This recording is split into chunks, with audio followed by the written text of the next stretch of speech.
नमस्कार मेरे प्यारे साथियों, स्वागत है आपका हिंदी ओशन एकेडमी में। आज हम लोग पढ़ने वाले हैं मन्नू भंडारी जी की लेखकी आत्मकथा, जिसका नाम है एक कहानी यह भी। और ये इनकी लेखकी आत्मकथा इसलिए कहलाती है क्योंकि इन्होंने लेखन से संबंधित जो इनकी जीवनचर्या रही है उसके बारे में ये बताती हैं। इसकी भूमिका, इसके पात्र, इसके महत्वपूर्ण कथन, इसका सारांश सब पढ़ते हुए हम लोग इसको आज कंप्लीट करेंगे। इससे पहले यदि आपने Hindi ocean academy application download नहीं किया है तो गूगल प्ले पे जाके एप्लीकेशन डाउनलोड कर लीजिए। अगर आपको पूरा कोर्स लेना है, कोर्स के साथ में पढ़ाई करनी है और आपको लगता है कि हमको पीवाईक्यू के साथ में जो भी हमें प्रैक्टिस की ज़रूरत है, तो आप ज़रूर इस एप्लीकेशन को डाउनलोड कीजिए।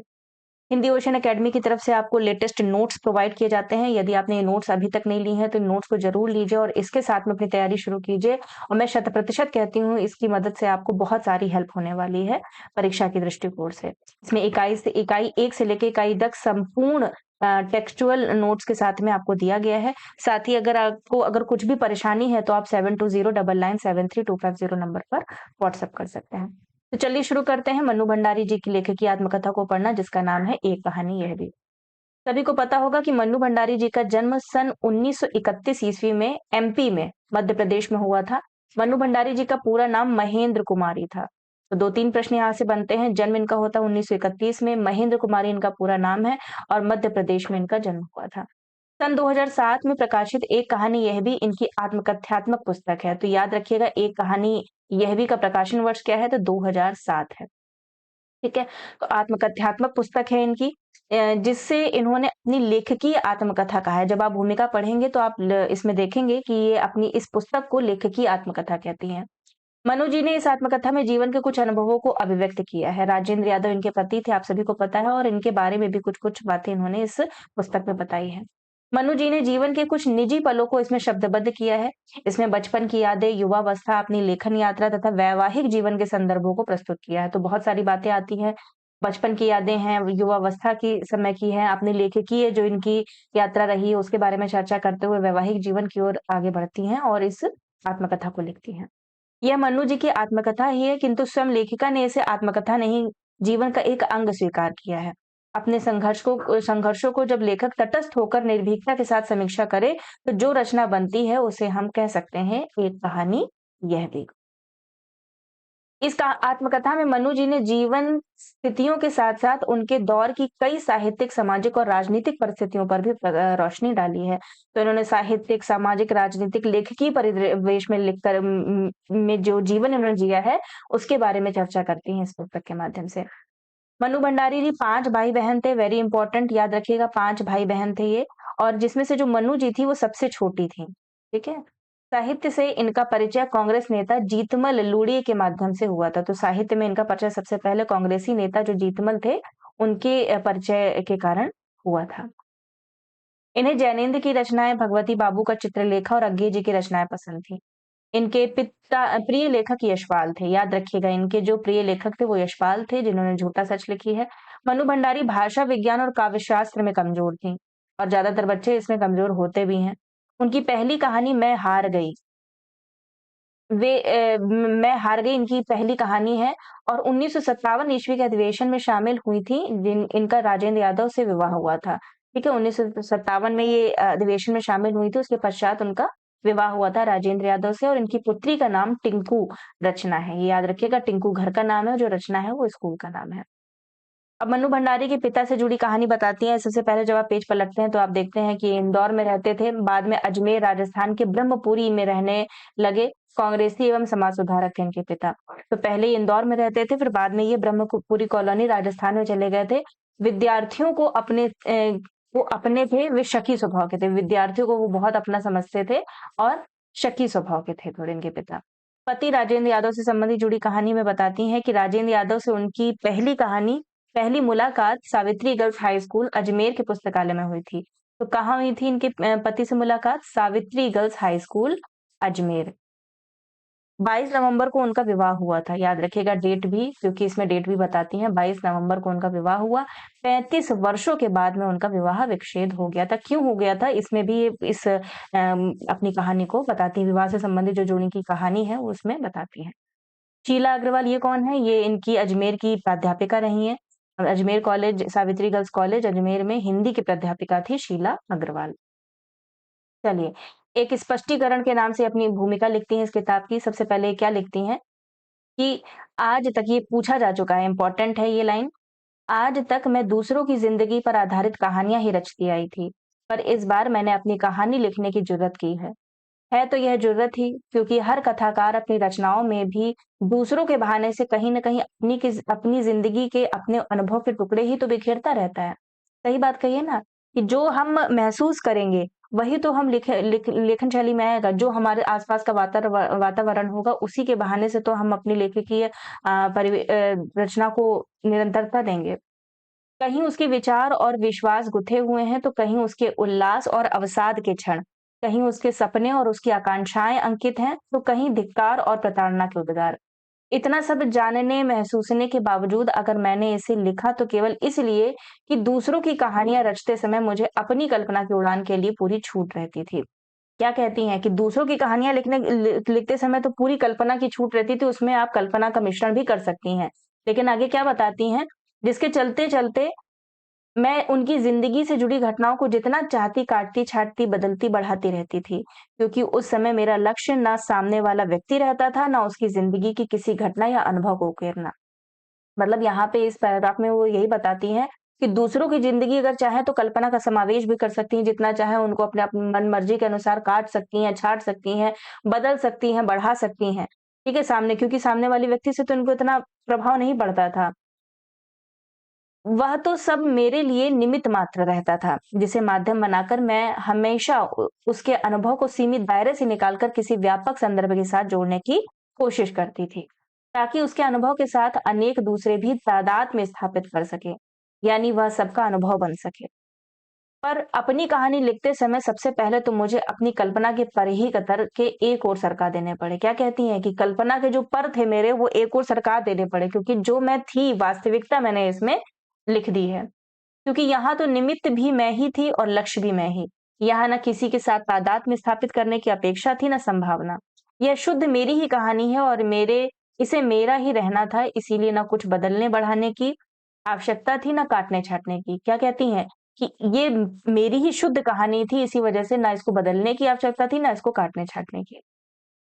यहाँ मुझे केवल उन्हीं स्थितियों का ब्यौरा प्रस्तुत करना था, वो भी जस का तस, जिनसे मैं गुज़री। दूसरे शब्दों में कहूँ तो जो कुछ मैंने देखा, जाना, अनुभव किया, शब्दशः उसी का लेखा-जोखा यह है कहानी। जहाँ मेरे लेखन के क्रमिक विकास, उससे जुड़ी घटनाओं, मुझे सहेजते, सँवारते, जोड़ते-तोड़ते संपर्कों, संबंधों पर ही केंद्रित रहना इसकी सीमा है, वहीं इसकी अनिवार्यता भी। बस शायद यही दूसरे पर कहानियाँ रचने की विधा अपने पर कहानी लिखने से अलग जा पड़ती है। आगे बढ़ने से पहले एक बात अच्छी तरह स्पष्ट कर देना चाहती हूँ कि यह मेरी आत्मकथा कतई नहीं है। आगे वो बताती हैं कि मेरी आत्मकथा कतई नहीं है, बल्कि इसको लेखकीय आत्मकथा की श्रेणी में रखती हैं। इसलिए मैंने इसका शीर्षक भी एक कहानी यह भी रखा है। जिस तरह कहानी ज़िंदगी का एक अंश मात्र ये भी पूछा जा चुका है, पीवाईक्यू अब देखेंगे। एक कहानी यह भी से ये आया है, ये लाइन आई है।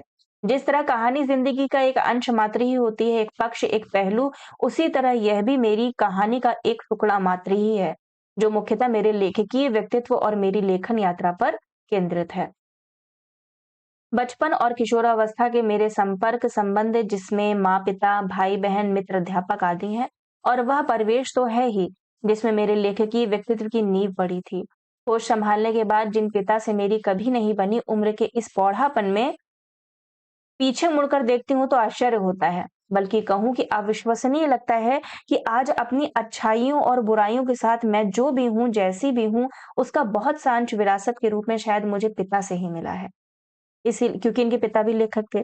इसीलिए उनका वर्णन थोड़े विस्तार में चला गया है। तो शुरुआती पृष्ठभूमि देखती हैं, जैसे ये स्टार्ट करती हैं इस रचना को लिखना, तभी वो अपने मोहल्ले, पड़ोस, अपने शुरुआती जो उनका युवावस्था थी, उनका जो जीवन था, उसके बारे में चर्चा करते हुए वो आगे बढ़ती हैं। फिर लेखन की शुरुआत का पहला चरण और उसकी विकास यात्रा जो बेहद मंथर गति से चलने के बावजूद नाटक, उपन्यास और पटकथा लेखन तक तो फैली, अन्य विधाओं पर तो कभी प्रयोग ही नहीं किया। तो इन्होंने बहुत ही कम लिखा है, ज़्यादा नहीं लिखा है, लेकिन जितना भी लिखा है उतना पर्याप्त है हिंदी साहित्य को समृद्ध करने के लिए। कहती हैं कि नाटक लिखे, उपन्यास लिखे, पटकथा लेखन लिखी, लेकिन अन्य विधाओं पर इनकी लेखनी नहीं चली। जानती हूँ वे सब मेरी सामर्थ्य की सीमा के बाहर हैं। हाँ, अपनी विधा की रचनाओं के दौरान इनसे संबंधित व्यक्तियों और स्थितियों के जो दिलचस्प अनुभव हुए, उनका संक्षिप्त ब्यौरा इस कहानी का प्रमुख हिस्सा है। अपनी इस लेखिकी यात्रा में लेखक बंधुओं और लेखन में रुचि रखने वाले लोगों का जुड़ते चले जाना स्वाभाविक था और अनिवार्य भी। फिर तो आज तक यही सहयात्री रहे मेरे और इन्हीं के स्नेह सहयोग से मेरी जिंदगी का छोटा-बड़ा काम अंजाम भी पाता रहा। मेरी जिंदगी का अभिन्न हिस्सा होने के कारण कुछ साहित्येतर संबंधों की उपस्थिति अनिवार्य थी। जहाँ मैं हूँ, चाहे जिस रूप में भी, उन्हें तो होना ही था। हाँ, कुछ लोग एक झोंक की तरह आकर मेरा मात्र मेरी संवेदना को ही नहीं झकझोर गए, बल्कि मेरे सामने कुछ अनुत्तरित प्रश्न भी छोड़ गए। और जब तक इन प्रश्नों के उत्तर नहीं मिल जाते, हो सकता है तब तक ये भी मेरे साथ ही बने रहें। अपने निश्चल स्नेह और सहयोग से जिन्होंने जीवन के प्रति मेरी आस्था को बढ़ाया, उन्हें मैं भूल सकती हूँ क्या? इसमें कोई संदेह नहीं कि मेरा अस्तित्व ही इन साहित्येतर मित्रों पर ही टिका हुआ है। इसलिए ये हैं तो मैं हूँ। इनके बिना तो मेरी कहानी बन ही नहीं सकती थी। उसके बावजूद मैंने इनमें से किसी का भी व्यक्तित्व विश्लेषण नहीं किया। हो सकता है कि इसके मूल में यही बात रही हो कि अपनी कहानी के बीच दूसरों की कहानियाँ क्यों डाली जाएँ? इनका कहीं और उपयोग नहीं किया जा सकता, ज़्यादा सार्थक उपयोग। ये छोटी-मोटी टिप्पणियाँ तो ज़रूर की हैं, पर वे या तो उनको परिचित कराने के लिए या फिर किसी संदर्भ विशेष के चलते, मतलब दूसरों की कहानी इसमें नहीं है, लेकिन किसी परिस्थिति के कारण या किसी संदर्भ विशेष के कारण उनका नाम अगर आ जाता है, तो इसी वजह से उनकी थोड़ी-सी जानकारी देने के लिए इसमें लिखा है, उनका परिचय कराने के लिए। आगे लिखती हैं कि कोई भी लेखक हो ना तो संपर्क संबंध विहीन हो सकता है, इम्पोर्टेंट है ये। कोई भी लेखक ना तो संपर्क संबंध विहीन हो सकता है, ना परिवेश निरपेक्ष। इसलिए उन घटनाओं को तो इसका अनिवार्य हिस्सा होना ही था, जिन्होंने मात्र मेरी संवेदना को ही नहीं बल्कि पूरे देश को झकझोर कर रख दिया था। उससे जुड़े हुए छोटे छोटे-बड़े प्रसंग जिन्होंने कभी मुझे आहत किया, कभी बेहद क्षुब्ध, तो कभी मुझ नासमझ के भ्रम भंग भी किए। यों भी एक लेखक की यात्रा होती ही क्या है? बस उसकी दृष्टि परिवार के छोटे से दायरे से निकलकर धीरे-धीरे अपने आसपास के परिवेश को समेटते हुए समाज और देश तक फैलती चलती है। इस प्रक्रिया के दौरान होने वाले अनुभव उसे केवल समृद्ध ही नहीं करते, उसकी दृष्टि को साफ और संवेदना को प्रखर भी करते हैं। हाँ, अब यह लेखक की अपनी सामर्थ्य पर निर्भर करता है कि किस हद तक वह इन अनुभवों का रचनात्मक उपयोग कर सकता है। आगे लिखती हैं कि यह भी कैसी विचित्र विडंबना है कि दूसरों की कहानियां रचते समय मुझे सामने वाली की उसकी संपूर्णता के साथ अपने में मिलाना पड़ता था, और इस हद तक मिलाना पड़ता था कि स्व और पर के सारे भेद मिटकर दोनों एकलय एकाकार हो जाते थे। पर अपनी कहानी लिखते समय तो मुझे अपने को अपने से ही काट कर बिल्कुल अलग कर देना पड़ा, मतलब अपने को ही अपने से काट कर बिल्कुल अलग कर देना पड़ा। यह निहायत जरूरी था और इस विधा की अनिवार्य शर्त। तटस्थता की मांग भी लिखने वाली मन्नू और जीने वाली मन्नू के बीच पर्याप्त फासला बनाकर रख सकूं। अब इसमें कहाँ तक सफल हो सकी हूँ, इसके निर्णायक तो पाठक ही होंगे। मुझे तो ना मुझे तो ना इसका दावा है ना दर्प। यहाँ पर आगे लिखती हैं कि लेखन और साहित्य से हटकर अपने निजी जीवन की त्रासदियों भरे पूरक प्रसंग को लेखकीय जीवन पर केंद्रित अपनी इस कहानी में सम्मिलित किया जाए या नहीं, इस दुविधा ने कई दिनों तक मुझे परेशान रखा। अपने कुछ घनिष्ठ मित्रों से सलाह ली और उनके आग्रह पर अंततः इसे सम्मिलित करने का निर्णय ही लिया। बाद में तो मैं भी सोचने लगी कि मेरा और राजेंद्र का संबंध जितना निजता और अतरंगता के दायरे में आता है, उससे कहीं अधिक लेखन के दायरे में आता है। राजेंद्र कौन? पति। लेखन के कारण ही हमारे हमने विवाह किया था, मतलब लेखन के कारण जो मेन इनका आकर्षण था वो लेखन के कारण ही था। हम पति-पत्नी बने थे। उस समय मुझे लगता था कि राजेंद्र से विवाह करते ही लेखन के लिए तो जैसे राजमार्ग खुल जाएगा, और उस समय यही मेरी एकमात्र काम्य था। उस समय कैसे मैं यह भूल गई कि शादी करते ही मेरे व्यक्तित्व के 2 हिस्से हो जाएँगे, एक लेखक का और एक पत्नी का। इसमें कोई संदेह नहीं कि मेरे लेखकीय व्यक्तित्व को राजेंद्र ने जरूर प्रेरित और प्रोत्साहित किया। इनके साथ मिलने वाला साहित्यिक वातावरण, होने वाली गप्प गोष्ठियां मेरे बहुत बड़े प्रेरणा स्रोत भी रहे। लेकिन मेरे व्यक्तित्व का पत्नी रूप, कहती हैं कि लेखन के लिए तो बढ़िया रहा, लेकिन जो मेरा व्यक्तित्व का जो पत्नी रूप था उसका क्या? इस पर राजेंद्र निरंतर जो और जैसे प्रहार करते रहे, उसका परिणाम तो मेरे लेखन ने ही भोगा। निरंतर खंडित होते आत्मविश्वास से लेखन में आए गतिरोध का जो सिलसिला शुरू हुआ, अंततः वह उसके पूर्ण विराम पर ही समाप्त हुआ। इसलिए पूरक प्रसंग की सारी बातें लगने को मेरे निजी जीवन से संबंधित ही लगेंगी, पर जुड़ी हुई तो मेरे लेखन से ही है। मतलब लेखन से ही संबंधित थी, लेकिन मेरी निजी थी, तो मैं क्या करूँ उसमें? मुझे लिखना ही था वो, क्योंकि लेखन से संबंधित थी, लेखिका की आत्मकथा लिख रही थी, तो उसमें निजता का भी आभास देखने को मिलता है। आगे लिखती हैं, बल्कि मेरे लेखकीय जीवन का अभिन्न हिस्सा है मेरी निजता। हाँ, यह मैं बहुत-बहुत ईमानदारी के साथ कह सकती हूँ कि मैंने ना तो इसमें वर्णित तथ्यों को तोड़ने-मरोड़ने की कोशिश की है, ना अपनी किसी दुर्भावना के चलते उन्हें विकृत करने की। जो भी कुछ लिखा, एक आवेगहीन तटस्थता के साथ ही लिखा है, मन्नू भंडारी। ये हम लोगों ने भूमिका पढ़ ली। आशा करती हूँ कि आपको भूमिका अच्छे से समझ में आ गई होगी कि इसमें कथ्यात्मक लेखकीय दृष्टिकोण ज़्यादा है, जिसमें निजता का भी आभास देखने को मिलता है। ठीक है, आगे चलते हैं। अब पात्रों को पढ़ेंगे। पात्रों में मुख्यतः लेखिका हैं मनु भंडारी जी, उनके पति हैं राजेंद्र यादव, सुख संपत राय ये पिताजी हैं मनु जी के, अनूप कुंवरी माता जी हैं, प्रसन्न कुमार बड़े भाई, बसंत कुमार छोटे भाई, स्नेहलता बहन, सुशीला ये इनकी बहुत मदद करती हैं, ये भी बहन है, पराक्रम सिंह भंडारी जीजा जी हैं इनके, रचना उर्फ रिंकू पुत्री है इनकी, ठीक है। रचना, जब इस पुस्तक को आप कभी परचेज करेंगे या फिर लाइब्रेरी से इशू कराइएगा तो देखिएगा कि कॉपीराइट का इशू इनमें इनकी पुत्री के नाम है, जिनका नाम रचना है। शीला अग्रवाल, मोहन राकेश, कमलेश्वर, शिव मंगल सिंह सुमन, ये सारे ही लेखक हैं ना। ये तो प्राध्यापक थी इनकी सावित्री गर्ल्स कॉलेज की। मोहन राकेश, कमलेश्वर, शिव मंगल सिंह सुमन, बासुदा, रंजन, दिनेश खन्ना, प्रमोद त्रिवेदी, वसुमती, रिंकी भट्टाचार्य, मीता, लक्ष्मी चंद जैन, बासु चटर्जी, ये सारे ही इनके लेखकीय मित्र कह सकते हैं। लेखकीय दृष्टिकोण से ये इनके जीवन में आए, इन्होंने इनके जीवन में महत्वपूर्ण भूमिका निभाई, इसी वजह से इनका जिक्र भी इस रचना में आया है। अब कुछ तथ्य देख लीजिए, कुछ स्मरणीय तथ्य हैं। इस आत्मपरक कृति में आजादी के उत्तरार्ध के दौर के साथ-साथ आपातकाल का भी जिक्र हुआ है। आपातकाल में अभिव्यक्ति की स्वतंत्रता खतरे में पड़ी और सरकार लेखकों को प्रलोभन देकर अपनी तरफ करने लगी। मन्नू भंडारी को भी पद्मश्री का लालच मिला, पर उन्होंने इसे ठुकरा दिया। तो पद्मश्री का लालच इन्हें दिया गया था, लेकिन ठुकरा दिया था।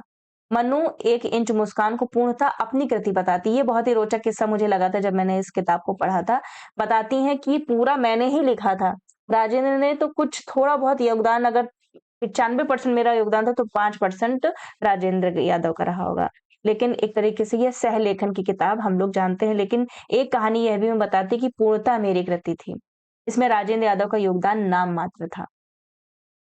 दीवार, बच्चे और बारिश, नशा, ईसा के घर की कहानी, कील और कसक, अकेली, यही सच है, त्रिशंकु एवं स्त्री सुबोधनी आदि कहानियों का जिक्र भी इस कृति में किया गया है। एक वृद्ध महिला का हिंदी ना जानते हुए भी अपनी पोतियों के लिए मराठी उपन्यास का अनुवाद टूटी-फूटी हिंदी में करते देख मनु भंडारी आश्चर्य से भर जाती है। एक किस्सा आता है कि हिंदी ना जानते हुए भी अपनी पोतियों के लिए मराठी उपन्यास का अनुवाद वो टूटी-फूटी हिंदी में करती हैं। उज्जैन में लेखिका प्रेमचंद सृजन पीठ की निर्देशक के तौर पर नियुक्त हुई थी। उज्जैन में जो प्रेमचंद सृजन पीठ है ना, उसकी निर्देशक के रूप में ये थी, जिसमें राजेंद्र यादव के साथ मोहन राकेश और कमलेश्वर संग उनके रिश्तों पर भी हल्का प्रकाश डाला गया है। संपादक लेखक के संबंधों एवं जटिलताओं पर भी पर्याप्त प्रकाश डाला गया है। इस कहानी का सारांश पढ़ लेते हैं। मनु भंडारी हिंदी साहित्य जगत की मूर्धन्य पत्रकार रहीं। बकौल मन्नू परिवार को बाद में आर्थिक झटका लगने के कारण अजमेर शिफ्ट होना पड़ा, है ना? पहले ये इंदौर में थी, फिर अजमेर शिफ्ट हो गई थी। मन्नू के पिता एक ओर बेहद कोमल और संवेदनशील व्यक्ति थे, तो दूसरी ओर बेहद क्रोधी और अहमवादी। लेखिका की अपनी पिता के कारण गाहे बगाहे ठनती रहती थी। तो लेखिका मतलब पिता और पुत्री में ठनती रहती थी। लेखिका के अनुसार उनका उसका घर राजनैतिक रूप से व्यस्त घर था, जहाँ तमाम वाद-विवाद, बहस एवं चर्चाएँ होती रहती थीं, और इसका प्रभाव उन पर भी सीधा पड़ा। सन 1942 ईस्वी से 1947 ईस्वी के बीच का दौर बड़े उथल-पुथल का दौर था। लेखिका स्वयं अपनी शिक्षिका शीला अग्रवाल के आह्वान पर आंदोलन में कूद पड़ी। पिताजी पहले पहल तो क्रोधित हुए, पर बाद में मनु का अपने कॉलेज में प्रभाव देखकर गर्वित भी हुए। लेखिका ने साहित्य की दुनिया में उन्हें प्रवेश कराने का श्रेय प्राध्यापिका शीला अग्रवाल को दिया। साहित्य में प्रवेश कराने का देखा जाए तो दिलचस्पी सबसे पहले शीला अग्रवाल अग्रवाल जी ने जगाई थी। शीला जी का अजमेर छूटते ही मन्नू भी अपनी बहन सुशीला के पास कलकत्ता चली गईं। वहाँ उन्होंने बीए पास किया, तो कलकत्ता से उन्होंने बीए पास किया। बहन सुशीला के संबंध में वे लिखती हैं कि कलकत्ता में सुशीला ने तो जब तक मेरे अस्तित्व को ही बचाया। बनारस से एमए की डिग्री के दौरान ही मन्नू ने बालीगंज शिक्षा सदन में बतौर शिक्षक पढ़ाना शुरू कर दिया। इस सदन की मुखिया पुष्पमयी बोस ने ही मन्नू के व्यक्तित्व को बनाया संवारा। लेखिका ने यहीं अपनी पहली कहानी भी लिखी और इसी स्कूल की लाइब्रेरी के लिए किताबें मंगवाने के सिलसिले में राजेंद्र से परिचय हुआ। तो किताबें मंगवाने के सिलसिले में किससे परिचय होता है? राजेंद्र जी से। लेखिका मानती हैं कि जिंदगी के सभी महत्वपूर्ण मोड़ यहीं आए। खैर, राजेंद्र से परिचय का क्रम बढ़ते बढ़ते परिणय सूत्र में बदल गया। लेखिका के अनुसार यहीं से उनके व्यक्तित्व का विभाजन हुआ, एक पत्नी का और एक लेखिका का। शादी के बाद मनु भंडारी को पति राजेंद्र यादव का व्यवहार बड़ा अजीब लगा। बकौल मन्नू, राजेंद्र उन्हें लेकर बेहद लापरवाह थे और केवल अपनी पसंदानुसार जीवन जीते रहे। कई बारगी वह और उनकी पुत्री बीमार हुई, मतलब लेखिका मनु भंडारी, उनकी पुत्री रचना बीमार भी हुई, लेकिन अधिकांशतः राजेंद्र उसकी सुध भी नहीं लेते थे, मतलब देख रेख नहीं करते थे। मनु लिखती है कि कई बार वे इस संबंध को तोड़ देना चाहती थी, पर पिता के विरुद्ध जाकर किए गए विवाह का असफल होना तथा पुत्री टिंकू रचना का बंटी बन जाना उन्हें कतई स्वीकार नहीं था। आपका बंटी लिखी है ना, तो वही बताती है कि रचना का बंटी बन जाना बिल्कुल उन्हें स्वीकार नहीं था। मनु भंडारी की यह कहानी कई मायनों में पुरुष मानसिकता की पोल खोलती है। राजेंद्र को प्रेमिका गीता इसलिए पसंद थी, तो राजेंद्र जी की प्रेमिका थी गीता, इसमें जिक्र आया है। इसलिए पसंद थी कि वह अक्खड़ एवं डोमिनेटिंग थी। यह विदित हो कि पुरुष को प्रेमिका ही केवल इस मिजाज की चाहिए, पत्नी नहीं। मनु भंडारी ने अपनी लेखकीय जीवन यात्रा की भी विशद चर्चा इस कहानी में की है, जिसमें लेखकीय संबंधों के खराब होने के साथ साथ उन्हें प्रोत्साहित करने वाले रचनाकारों का भी जिक्र है। मनु भंडारी ने इस कृति के माध्यम से अपने लेखकीय जीवन के संघर्ष के साथ साथ व्यक्तिगत जीवन में संबंधों के उतार चढ़ाव पर भी पर्याप्त प्रकाश डाला है। चलिए, आशा करती हूँ भूमिका समझ ली, सारांश पढ़ लिया, पात्र परिचय पढ़ लिया, जो महत्वपूर्ण स्मरणीय तथ्य थे वो पढ़ लिया। अब हम लोग बढ़ रहे हैं, इसमें जो प्रमुख उद्धरण आए हैं, जो कथन आए हैं, उनको पढ़ना।